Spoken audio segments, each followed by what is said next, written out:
দুনিয়ার মায়ার পেছনে তোমারে জানিনি খাটি ওগো কবর গাহের মাটি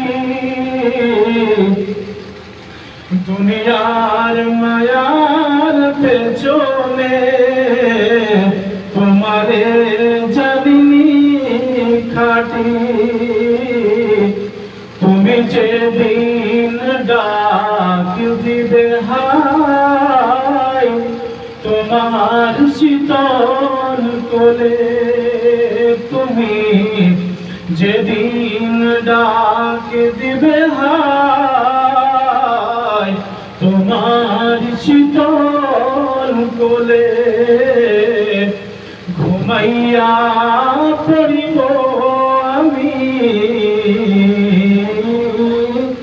জীবন ভরে যেদিন তুমি ডাক দিবে হায় তোমার শীতল কোলে তোমারি বুকে ঘুমাইয়া পড়িব সারা বিশ্বের মায়া ভুলে সারা বিশ্বের মায়া ভুলে একটা মানুষ নিজের বাড়িতে যখন থাকে নিজের অফিসে থাকে নিজের মহলে যখন সে বান্দা থাকে তখন তার বাড়িতে যে কাজকর্ম করে তার ছেলে মেয়ে তাদেরকে আওয়াজ দেয় যে আমার ছেলে আমার মেয়ে আমার ঘরের কারিগর শোনো আমার জন্য একটা বড় বালিশটা নিয়ে আসো আমার জন্য গোল বালিশটা নিয়ে আসো আমার জন্য সে বড় বেডশিটটা আমার জন্য নিয়ে আসো সে বেডশিটটা আমার জন্য বিছানায় বিছিয়ে দাও সে বেডশিটের উপরে সে বড় বালিশের উপরে সে গোলদানা বালিশের উপরে আমি আরাম করব কিন্তু সে মাহালওয়ালা সে দৌলতওয়ালা সে খাজানাওয়ালা যখন খবর এসে তার 3.5 হাতের জায়গায় যখন যায় সে বান্দা কিন্তু বিনা বালিশ বিনা কাঁথা বিনা বেডশিট বিনা মহলের এমন জায়গায় সে জীবনকার মতো ঘুমিয়ে পড়ে যে সারা জীবনে কোনোদিন এরকম বিছানায় ঘুমায় নাই বেরাদারানে ইসলাম সে কবর সে ঘাটি আমার আপনার এই জীবনে কখনোই মনে পড়বে না যতক্ষণ পর্যন্ত আমি আপনি এই দুনিয়ার মহব্বত এই দুনিয়ার ভালোবাসাটা ছাড়বো না যতক্ষণ পর্যন্ত আমার এই দিলে এই দুনিয়ার মহব্বত ভালোবাসাটা না কাটবে আখিরাতের মহব্বত আর আখিরাতের ফিকির যতক্ষণ না আসবে ততক্ষণ পর্যন্ত দুনিয়ার এই মহব্বত দিল থেকে কাটবে না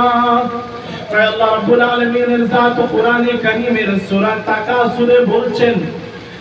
আলহাকুমুত তাকাসুর হাত্তা যুরতুমুল মাকাবির ए दुनिया के लोगों तुम्हारी दुनिया की ये ऐशो इशरत ने तुम्हें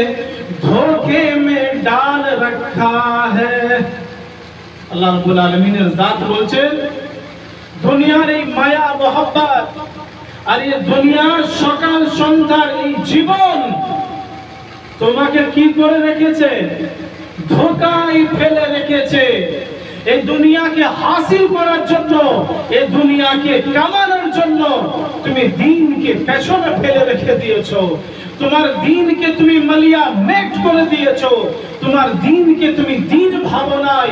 তার কারণে সকাল সন্ধ্যার জীবনটাই হয়ে গেছে তোমার দুনিয়া আলহাকুমুত তাকাসুর হাত্তা যুরতুমুল মাকাবির আল্লাহ রাব্বুল আলামিন আগে বলছেন দুনিয়া তোমাকে ধোঁকায় ফেলে দিয়েছে তার কারণে তোমার খেয়াল কখনো হয় না এই মুয়াজ্জিন তোমায় ডাক দিচ্ছে 5 বার হাইয়া আলাস সালাহ হাইয়া আলাল ফালাহ हैया अलस सलाह, हैया अलल फलाह, आओ कामयाबी की तरफ, आओ नमाज की तरफ। কিন্তু বান্দার কানে আযান শুনে কানে তার কানের আযান বেরিয়ে চলে যায়, আর সে আযান